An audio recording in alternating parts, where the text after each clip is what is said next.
विदूषक कुत्र नु खलु गता तत्र भवती पद्मावती।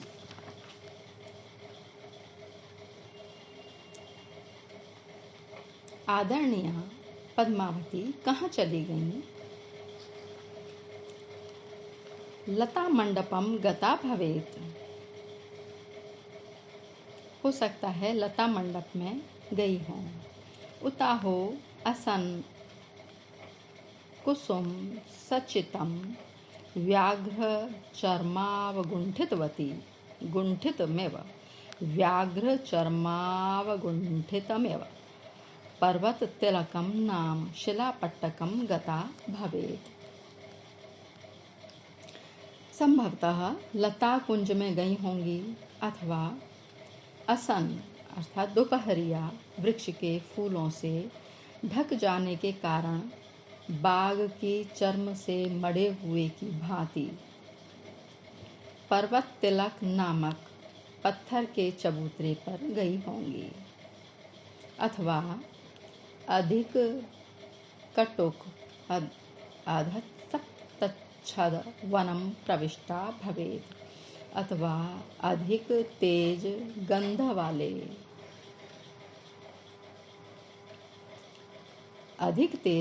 वाले सप्तच्छद के वृक्षों के वन में प्रविष्ट हो गई होंगी अथवा आलिखित मृग पक्षी संकुलम दारु पर्वतकम गता भवेत अथवा अनेक पशु आलिखित मृग पक्षी संकुलम अथवा अनेक पशु पक्षियों के चित्रों से परिपूर्ण लकड़ी से बने हुए कृत्रिम पहाड़ पर गई होंगी। ऊर्ध्वम अवलोक्य ऊपर देखकर आहा ही आहा। शरत काल निर्मले अंतरिक्षे शरत ऋतु के कारण निर्मल अंतरिक्षे स्वच्छ हुए आकाश में प्रसारित फैली हुई बलदेव बाहु दर्शनीयाम बलदेव की भुजाओं के समान दर्शनीय सारस पंक्तिम यावत समाहितम गच्छन्तीम पश्यतु तावत भवान। बलदेव की भुजाओं के समान दर्शनीय तथा मिलकर जाती हुई सारसों की पंक्ति को आप देखें। अर्थात जब तक पद्मावती हमें नहीं मिल जाती हैं, वो इधर उधर कहीं होंगी, तब तक उनकी प्रतीक्षा करें और इस सारस पंक्तियों को देखकर आप अपना मन बहलाएं। लता मंडपम लतानां मंडपः लता मंडपः षष्ठी तत्पुरुष। असन कुसुम संचितम असन वृक्ष के फूलों से ढके हुए असनानाम कुसुमानि तहि संचितः तम असनानाम कुसुमानि षष्ठी तत्पुरुष तहि संचितः तम तृतीया तत्पुरुष। व्याघ्र चर्म गुंठितम व्याघ की चर्म से आवृत बाघ की चर्म से आवृत व्याघ्रस्य चर्म षष्ठी तत्पुरुष तेन अवगुंठितः तम तृतीया तत्पुरुष।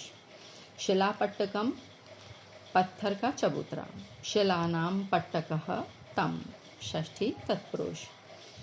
अधिक कटुक गंध सप्तच्छदवनम अधिक तेज गंध वाले छितवन के वृक्षों का वन सप्तच्छदः येषां ते सप्तच्छदः बहुब्रीहि समास। अधिकः कटुकः गंधः येषां ते बहुब्रीहि अधिक कटुकंधांश ते सप्तच्छदः कर्मधारय तेषां वनम तत् षष्ठी तत्पुरुष। आलिखित मृग पक्षी संकुलम चित्रित पशु पक्षियों से युक्त मृगाश्च पक्षिणश्च मृग पक्षिणः द्वंद्व आलिखिताश्च ते मृग पक्षिणः कर्मधारय तहि संकुलः तम तृतीया तत्पुरुष। दारु पर्वतम लकड़ी का बना हुआ पर्वत दारु निर्मितः पर्वतः दारु पर्वतः। मध्यम पदलोपी समास दारु पर्वत इव इति दारु पर्वतकः तम दारु पर्वतकम। यहाँ इवे प्रकृति कृतौ सूत्र से कन प्रत्यय हुआ है। प्रसारित बलदेव बाहु दशनिया नाम फैलाई हुई बलदेव की भुजाओं के समान सुंदर। बलदेवस्य बाहु षष्ठी तत्पुरुष। प्रसारितौ च तौ बलदेव बाहु। कर्मधारय प्रसारित बलदेव बाहु इव दर्शनीया ताम उपमान कर्मधारय। प्रकृति प्रत्यय गता गम इक्त टाप प्रसारित प्र श्री निज इक्ता।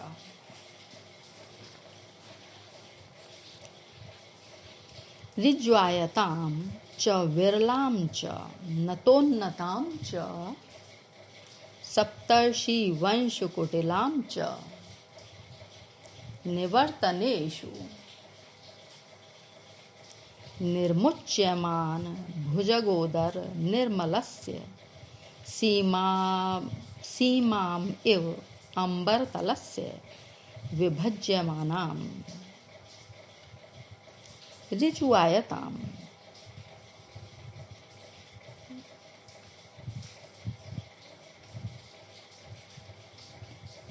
यहाँ सारस पंक्ति जो आकाश में उड़ रही है उसकी शोभा का बहुत ही स्वाभाविक रमणीय वर्णन किया गया है। ऋजु आयताम च विरला चा नतोन्नताम च। ऋजु आयताम च सीधी तथा फैली हुई, सीधी और फैली हुई। विरलाम च पतली और नतोन्नताम च और ऊंची नीची। निवर्तनेषु घुमावों में सप्तर्षि वंश कुटिलाम च सप्तर्षि तारों के मंडल के समान तिरछी और निर्मुच्यमान भुजगोदर निर्मलस्य केंचुली छोड़े हुए सर्प के उदर के समान स्वच्छ। जिस प्रकार सर्प केंचुली छोड़ जाता है तो उसका नीचे का हिस्सा जिस तरह से स्वच्छ श्वेत दिखाई देता है वैसी स्वच्छ। अंबर तलस्य आकाश को विभज्यमानाम दो भागों में बांटती हुई। एक लाइन बीच में बन जाने के कारण आकाश मानो दो भागों में बट गया। आकाश को विभज्यमानाम बांटती हुई सी। सीमाम एव सीमा रेखा के समान। एनाम पश्यामि इस सारस पंक्ति को देख रहा हूँ। ये बहुत ही स्वाभाविक और बहुत ही सुंदर वर्णन है। सारस पंक्ति आकाश में जा रही है और ऐसा प्रतीत हो रहा है ये श्वेत पंक्ति देखकर मानो आकाश दो भागों में बट गया हो। सीधी अर्थात सीधी तथा फैली हुई, पतली और ऊंची नीची। घुमावों में सप्तर्षि तारों के मंडल के समान तिरछी और केंचुली छोड़े हुए सर्प के उदर के समान स्वच्छ। आकाश को दो भागों में बांटती हुई सीमा रेखा के समान इस सारस पंक्ति को मैं देख रहा हूँ।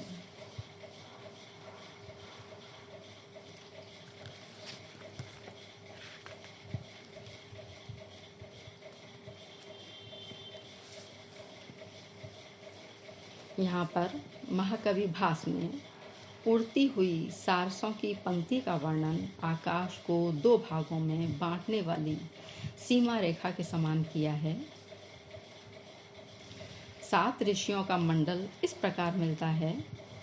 मरीचि यंगिरा अत्रिः पुलस्त्यः पुलह क्रतु वसिष्ठश्चेति सप्तैते गेयश्चित्र शिखंडिनः। अर्थात मरीचि, अंगिरा, अत्रि, पुलस्त्य, पुलह, क्रतु और वशिष्ठ, ये 7 ऋषि हैं। अलंकार। यहाँ सारस पंक्ति का स्वाभाविक वर्णन होने के कारण स्वाभावोक्ति अलंकार है।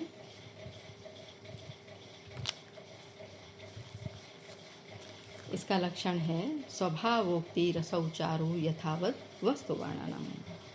पहले भी ये अलंकार आ चुका है।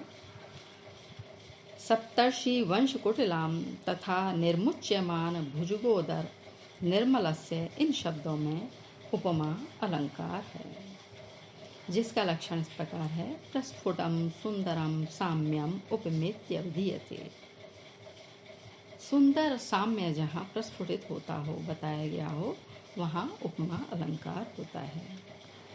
यहाँ सारस पंक्ति की आकाश को 2 भागों में बांटने वाली सीमा के रूप में संभावना की गई है, अतः उत्प्रेक्षा अलंकार है, जिसका लक्षण है संभावना मथोत्प्रेक्षा प्रकृतस्य समेन यत्।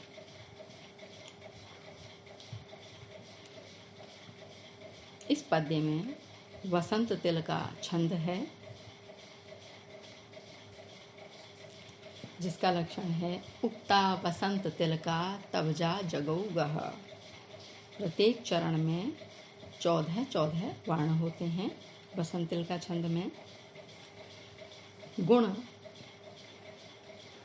माधुर्य है,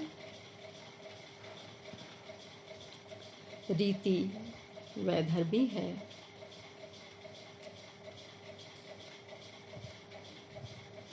ऋजु आयताम, ऋजुश्च आसौ आयता ताम। विशेषण उभय पद कर्मधारय। समास। नतोन्नताम, नता चासौ उन्नता, ताम विशेषणोभय पद कर्मधारय समास।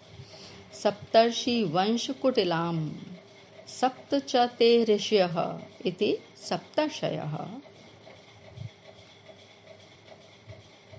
दिक् संख्ये संज्ञायाम सूत्र से यहाँ संज्ञा में समास हुआ है।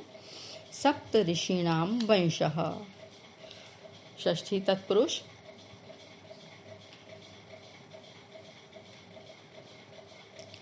निर्मुच्यमान भुजगोदर निर्मलस्य, निर्मुच्यमानश्चासौ भुजगः कर्मधारय। तस्य उदरम, षष्ठी तत्पुरुष। तद इव निर्मलम तस्य, उपमान पूर्वपद कर्मधारय समास।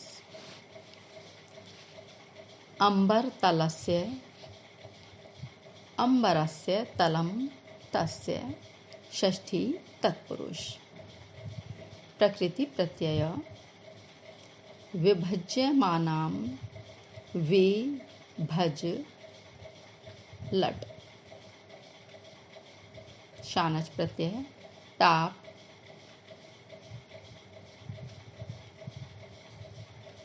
निर्मुच्यमान, निर्मुच शानच। आज का गृह कार्य है निबंधात्मक प्रश्न। उदयन का चरित्र चित्रण कीजिए।